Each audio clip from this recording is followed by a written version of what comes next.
आज हम बात करेंगे बीटेक सीएससी के बारे में। मतलब कि जो बंदा एलपीयू में बीटेक सीएससी करना चाहता है तो उसको बहुत सारे डाउट्स होंगे कि उसकी एलिजिबिलिटी क्या है, प्लेसमेंट्स कैसी है एलपीयू की, और साथ में उसको फीस कितनी पे करनी पड़ेगी और उसको स्कॉलरशिप कितनी मिलेगी और किस तरीके से स्कॉलरशिप मिलेगी। और भैया सबसे जरूरी है कि फेज 2 की लास्ट डेट क्या है, क्योंकि फेज 2 की लास्ट डेट बहुत जल्दी खत्म होने वाली है। इससे पहले अगर जो अप्लाई नहीं करोगे तो आपको बहुत ही ज़्यादा स्कॉलरशिप में रिडक्शन देखने को मिलेगा, क्योंकि फेज 1 में जो स्कॉलरशिप मिल रही थी वो अभी फेज 2 में मिल रही है और फेज 3 में नहीं मिलेगी। और लास्ट डेट इस वीडियो के लास्ट में बताऊंगा, तो लास्ट तक ये वीडियो देखना। तो देखो बीटेक सीएससी जो है ना वो पूरे 4 साल का कोर्स है और इसमें टोटल 8 सेमेस्टर है।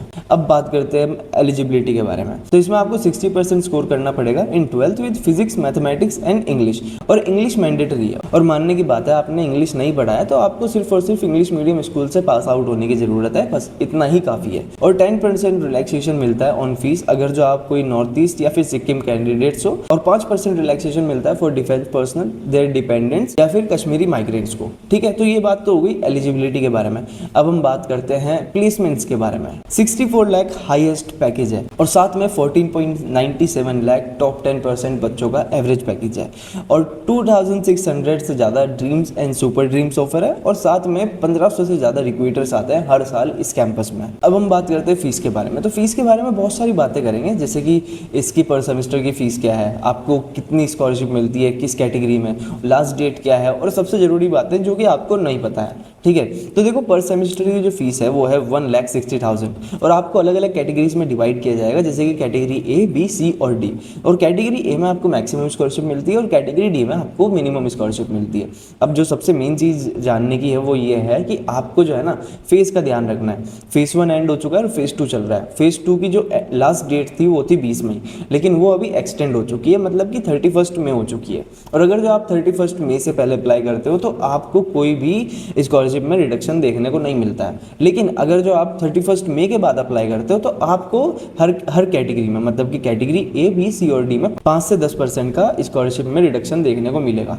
तो कुछ दिनों की वजह से आपको बहुत ज़्यादा नुकसान देखने को मिल सकता है। ठीक है, अब हम बात करते हैं किस कैटेगरी में आपको कितनी स्कॉलरशिप मिल सकती है। तो देखो स्कॉलरशिप जो है ना दो मेन तरीके से मिलती है, मतलब कि एलपीयू नेस्ट के थ्रू मिलती है और साथ में आपको 12th के मार्क्स के बेसिस पर मिलती है। तो हम दोनों के बारे में बात करेंगे। तो पहले हम बात करते हैं कैटेगरी ए के बारे में।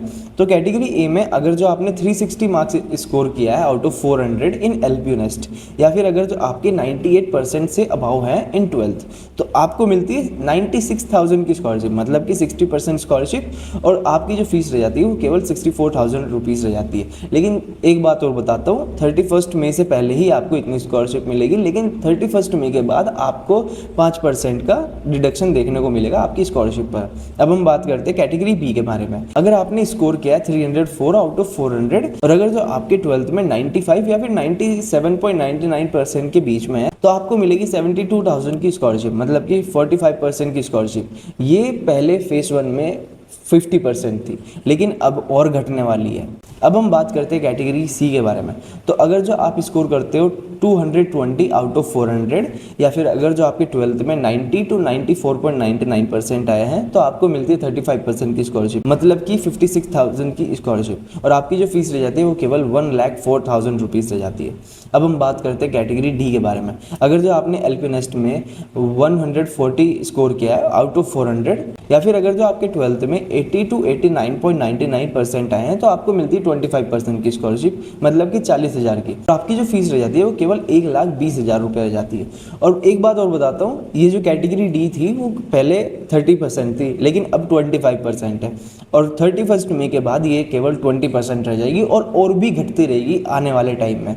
तो बिल्कुल भी टाइम वेस्ट ना करो, मैं तो आपको इतना ही कहता हूँ। अगर जो आप अभी इस वीडियो को देख रहे हो तो अभी के अभी जाकर के अप्लाई कर दो, क्योंकि 31 में आने में कोई टाइम नहीं बचा है। ठीक है, और इससे पहले कि आपका नुकसान हो आप अपना फ़ायदा करवा लो। कुछ नहीं करना है, आपको बस मेरा डिस्क्रिप्शन चेक करना है, वहाँ पर जो लिंक है उस पर क्लिक करना है, और साथ में ये कूपन कोड अप्लाई करना है कुछ इस तरीके से। इसको अप्लाई करते ही आपको 200 रुपये का डिस्काउंट मिल जाएगा, और जैसे ही आपको डिस्काउंट मिलेगा जो आपका फॉर्म है वो केवल 1,000 रुपये की जगह 800 रुपये हो जाएगा, मतलब कि 200 रुपये का डिस्काउंट मिल जाएगा। और लास्ट डेट बता देता हूँ फिर से, वो 31 में है। अगर जो उसके बाद अप्लाई करोगे तो हर स्लैब में, मतलब कि कैटेगरी ए, बी, सी और डी में, सारी कैटेगरीज में आपको 5% का डिडक्शन देखने को मिलेगा आपकी स्कॉलरशिप में।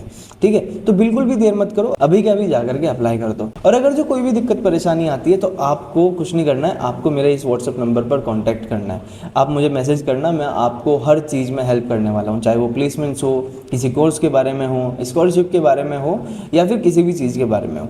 अब बहुत से बच्चों को क्या होता है ना कि वो मुझसे कांटेक्ट नहीं करते हैं और जाकर के अप्लाई कर लेते हैं, तो उनका नुकसान हो जाता है। इसीलिए आपके लिए बेटर यही रहेगा कि आप मुझे कांटेक्ट करो, जिससे कि मैं आपको बता सकूं और भी बहुत सारे ऐसे तरीके जिससे कि आपको स्कॉलरशिप मिल सकती है, मतलब कि मैक्सिमम टू मैक्सिमम स्कॉलरशिप मिल सकती है। और कुछ भी दिक्कत हो तो आप कमेंट भी कर सकते हो नीचे जाकर के, और मैं आपको पर्सनली रिप्लाई भी करने वाला हूँ। और मिलते हैं अगली वीडियो में, तब तक के लिए बाय।